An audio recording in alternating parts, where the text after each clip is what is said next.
So it's the next day, and we're out. We have an event to do today, but I wanted to show you. This is how when we lived here, we used to buy shoes like this. You can actually find some good deals, but it's like our version of thrifting. So they open these bags. They're full of shoes, and so they're called fardos. And so they have a day where they open them and they announce it in a WhatsApp group.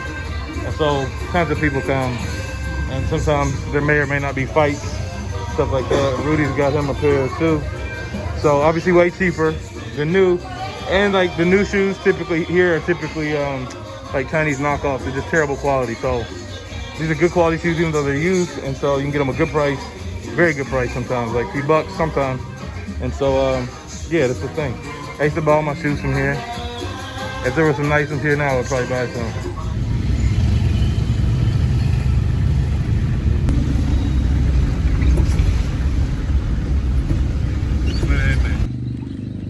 So now we're getting ready to go to an outreach event.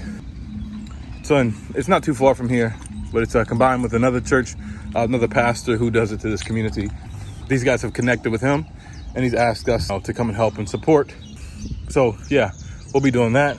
But it's been raining like nonstop all day. And as you saw earlier, like everything floods out and it's just muddy. So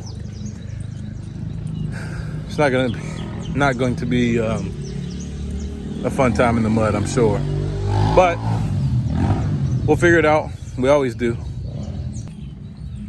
One cool thing is that we're always prepared for stuff. Like we don't regularly do these events, but we're prepared for them. So like, we have the sound system that was donated to us some years ago by one of our supporting churches. Thank God for them. That's been a great tool for us to use, and we're always prepared. We always have different tools and different stuff, and so oye loco, pues todo tranquilo. But we're always prepared for stuff in a place like this because you don't have a lot of access to stuff.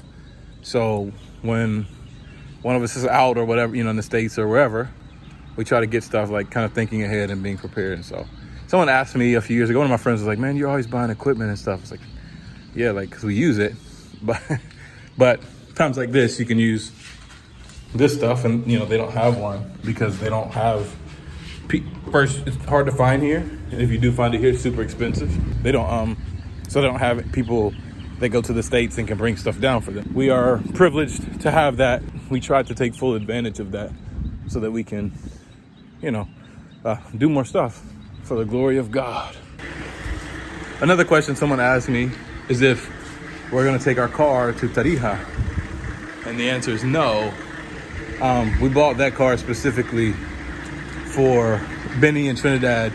And because we're still working here, Red Roots is still here and working, and these guys have plans to do stuff later, a little bit further out of the city and whatever.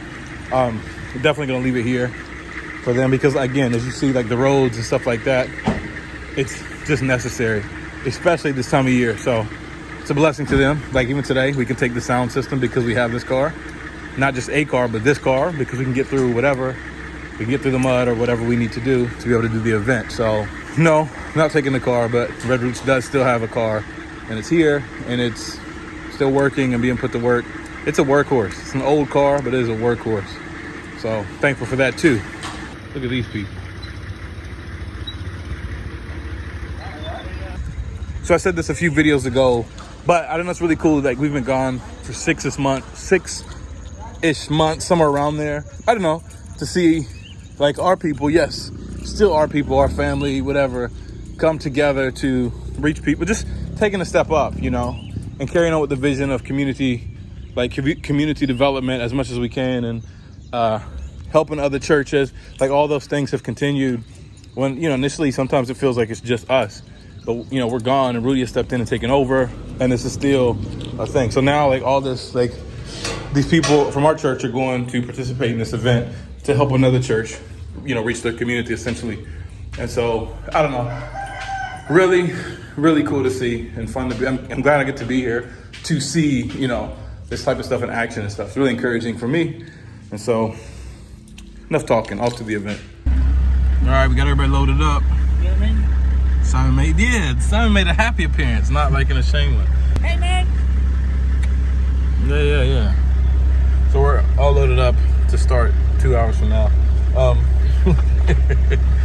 So Simon told me the plan is to get kids to come is to go and play loud music and just that'll draw everybody out. Not my plan. He said not his plan. So yeah, I mean it's raining and it's muddy, so I don't know. It's literally like a mile from here. So I don't know. We'll see. People will come out one way or the other. We'll get them out. So it's the classic story. We're here, but the people that are putting the event on are not here yet. It's never fun walking on these roads like this. Checking out the local wildlife. We got some parrots. Guys, it's in X Games mode.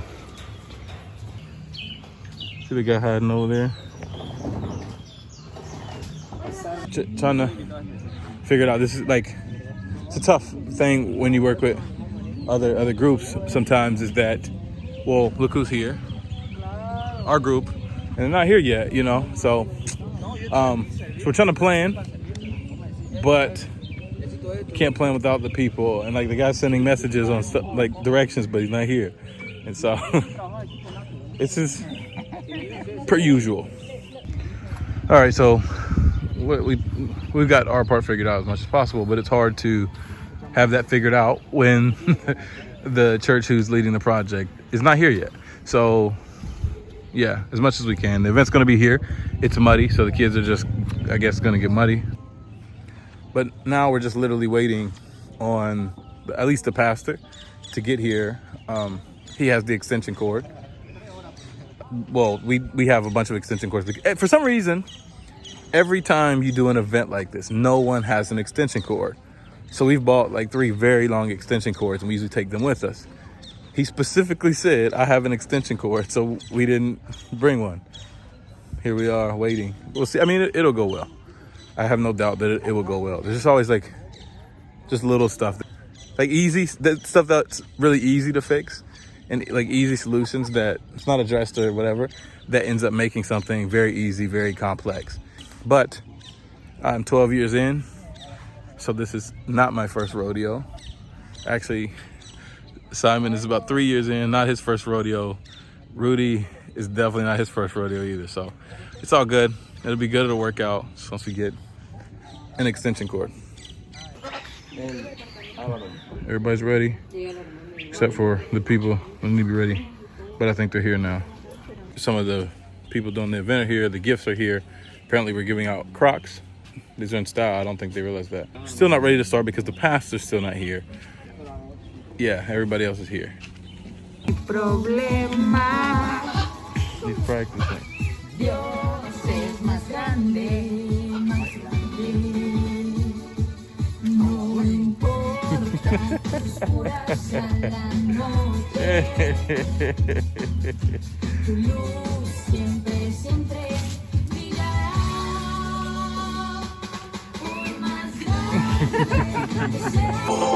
All right, so finally the place where we can start. Some kids popped up. So yeah, we're ready to start. Albeit very, very late and lacks the organization that we would like, but we're ready to start. Praise God, right? Para que podamos acomodarnos mejor y podamos comenzar, ¿está bien? Por Navidad, ya, ¿por qué más? Enseñar, ya, también. I hope the kids don't play over there. Estamos reunidos acá.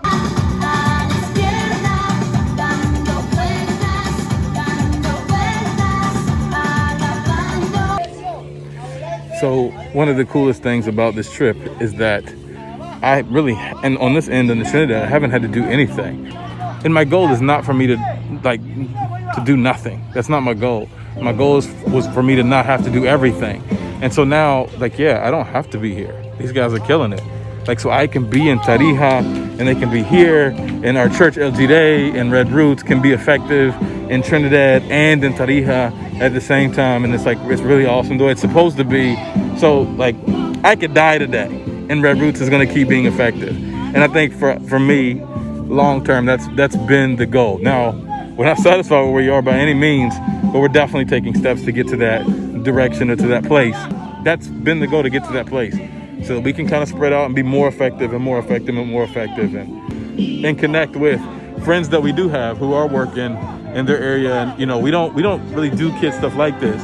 But we put everything together, we organize everything. We have equipment to do it, you know, connections. And so we bring him in, you know, our church brought him in or whatever, puts him up, and he's able to do it, you know. So really, really cool. Really, really cool. Progress, progress, progress. In the early days, I think, if you want to do a kids ministry thing, you're going to be up there dancing. Then you're going to preach to the adults tomorrow. Then you're going to do youth group tomorrow or tonight.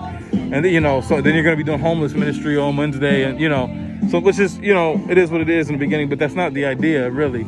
Is that, you know, we come together as a body, everybody with their different talents and stuff, and we can support one another and really like grow up. So it's not dependent on one person. That is always, you know, the best approach. That's what our approach always is.